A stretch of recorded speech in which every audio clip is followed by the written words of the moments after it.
नमस्कार किसान भाइयों, स्वागत है आपका हमारे यूट्यूब चैनल फार्मिंग एक्स में। आज हम बात करेंगे धान के अंदर मैग्नीशियम सल्फेट और फेरस सल्फेट का क्या उपयोग है और इसकी कमी के कारण हमें क्या नुकसान हो सकता है।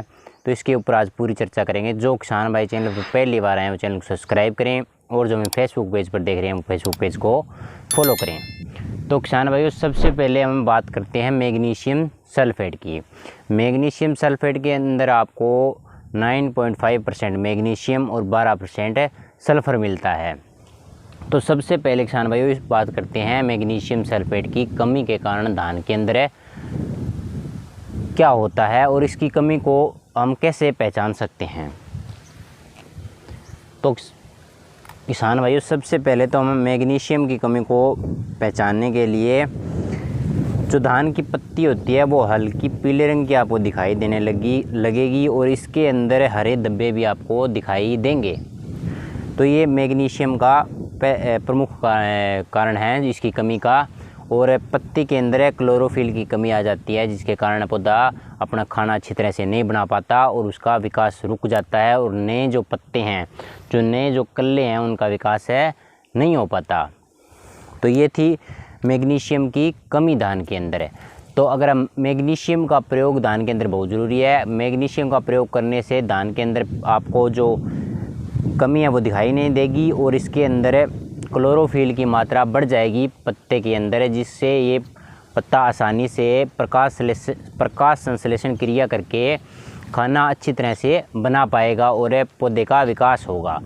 नंबर 2 पर बात करें तो इसके अंदर सल्फ़र की भी मात्रा होती है। सल्फ़र से आपकी जो मिट्टी का पीएच लेवल है उसमें भी सुधार आएगा और जो हमने भूमि के अंदर नीचे इसके पोटाश, डीएपी वगैरह इसके अंदर डाली हुई है वो पौधे को अच्छी तरह से मिल पाएगी। किसान भाइयों, नाइट्रोजन, फॉस्फोरस और पोटेशियम के अलावा ये तो तीनों मुख्य तत्व हैं और इसके अलावा जो सेकंड नंबर पर तत्व आते हैं मैग्नीशियम है और जिंक, सल्फ़र वगैरह, तो इसका भी प्रयोग हमें करना चाहिए।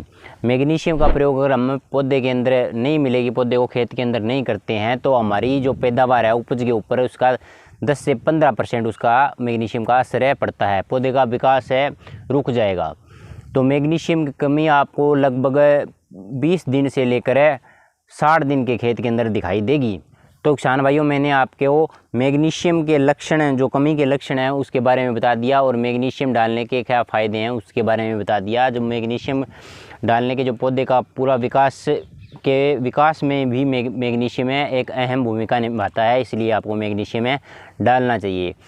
तो मैग्नीशियम सल्फेट डालने की मात्रा आप लगभग नीचे अगर छिड़काव करते हैं तो लगभग 8 से 10 किलो पर एकड़ के हिसाब से आपको मैग्नीशियम डालना चाहिए। अगर आप स्प्रे के रूप में प्रयोग करते हैं 20 दिन या उससे 25 दिन के धान के बीच में, तो आप 8 से 10 ग्राम पर लीटर पानी के हिसाब से, यानी कि 1 लीटर पानी के अंदर 8 से 10 ग्राम मैग्नीशियम सल्फेट घोल लें और उसका छिड़काव करें। उसके हिसाब से आप जितनी आपके ड्रमी हैं उसके हिसाब से, ग्राम के हिसाब से आप मैग्नीशियम सल्फेट डाल लें और उसका छिड़काव करें, तो आपको इसका खूब रिजल्ट मिलेगा। तो दूसरे नंबर पर किसान भाइयों बात आती है फेरस सल्फेट की। फेरस सल्फेट मतलब आप लोहे की कमी भी बोल सकते हैं। तो किसान भाइयों, फेरस सल्फेट की कमी के कारण जो आपकी जो धान की पत्तियां हैं वो पीली दिखाई देने लगेंगी आपको और सफ़ेद भी होने लगती है कई बार में फेरस सल्फेट की कमी से। तो अगर आपकी जो धान की जो नई पत्तियां निकल रही हैं, नई पत्तियां पीली और सफ़ेद आपको दिखाई दे रही हैं, तो आप इसके अंदर आपको फेरस सल्फेट की, धान के अंदर फेरस सल्फेट की कमी आपको नज़र आएगी। तो किसान भाइयों, इसके लिए आपको फेरस सल्फेट का प्रयोग करना चाहिए। जिन किसान भाइयों के धान काफ़ी सालों से लगा रहे हैं, जिस प्लाट के अंदर जिस पानी अच्छी तरह से ठहर रहा है, तो उसके अंदर आपको फेरस सल्फेट डालने की इतनी आवश्यकता नहीं है क्योंकि उसके अंदर कमी नहीं आती। और जिन किसान भाइयों ने अभी फ़िलहाल ही धान जो स्टार्ट किया है या नए प्लाट के अंदर धान लगाना शुरू किया है, तो उसके अंदर आपको फेरस सल्फेट की कमी आपको दिखाई देगी।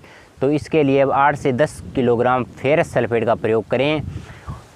और अगर आप इसके ऊपर स्प्रे करना चाहते हैं तो 1 से 1.5 किलो फेरस सल्फेट आप उसकी स्प्रे। फेरस सल्फेट के अंदर आपको 19% फेरस और 12% सल्फर दिखाई देगी। अगर आप फेरस सल्फेट और मैग्नीशियम सल्फेट का प्रयोग करते हैं तो सल्फर आपको अलग से डालने की कोई ज़रूरत नहीं पड़ती, क्योंकि फेरस सल्फेट और मैग्नीशियम सल्फेट के अंदर इसकी पूर्ति हो जाती है। तो फेरस सल्फेट का मुख्य कारण तो पौधे को हरा भरा रखता है और भूमि के पीएच लेवल को भी सुधारता है फेरस सल्फेट। और भूमि के अंदर जो अन्य जो कीट हैं, दीमक है वगैरह है, उसके अंदर भी कुछ न कुछ कार्य करता है और फंगीसाइड के रूप में भी कार्य करता है, क्योंकि इसके अंदर सल्फर मौजूद होती है, तो ये फंगीसाइड के रूप में भी कार्य करता है।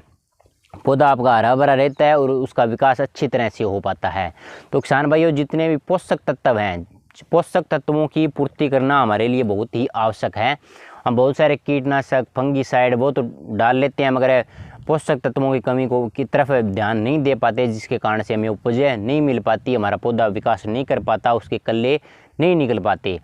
तो किसान भाइयों, जितने भी पोषक तत्व हैं उसकी कमी को ध्यान में रखते हुए आप इसका प्रयोग ज़रूर करें, तो आपको बहुत ही अच्छा रिजल्ट मिलेगा और आपकी पैदावार भी बढ़ेगी। तो किसान भाइयों, ये थी मैग्नीशियम सल्फेट और फेरस सल्फेट के ऊपर भी ये धान के अंदर क्या कार्य करता है और किस प्रकार इसका छिड़काव कर। किसान भाइयों, जो हमारे खेत के अंदर है, जो पौधे को पोषक तत्व नहीं मिल पा रहे, जो ज़मीन के अंदर लॉक हो जाते हैं, तो उसका मुख्य कारण होता है भूमि का पीएच लेवल बढ़ जाना। तो इसके लिए आप फिटकरी का भी प्रयोग कर सकते हो, उसके ऊपर मैंने पूरी वीडियो बनाई है, आप जाकर उस वीडियो को भी देखें, हमें हमारी भूमि के पीएच लेवल को किस प्रकार मेंटेन कर सकते हैं। तो भूमि का अगर पीएच लेवल बढ़ गया तो ऊपर से हम कुछ भी इसके अंदर डालते रहें, ये पौधे तक नहीं पहुंच पाता, ये मिट्टी के अंदर ही लॉक होकर रह जाता है। इसलिए आप उस वीडियो को जाकर जरूर देखें कि भूमि के पीएच लेवल को किस प्रकार सुधारा जा सकता है, मात्र 40 से 50 रुपये के खर्चे के अंदर है। तो आप उस वीडियो को जाकर जरूर। किसान भाइयों, इसके अलावा मैग्नीशियम सल्फेट और फेरस सल्फेट के विषय में आपके मन में कोई सवाल हो तो आप कमेंट बॉक्स में हमसे पूछ सकते हैं, हम उसका जवाब अवश्य देंगे। जानकारी आपको कैसी लगी तो वीडियो को लाइक करें और हमारे चैनल को सब्सक्राइब करें। जय जवान जय किसान।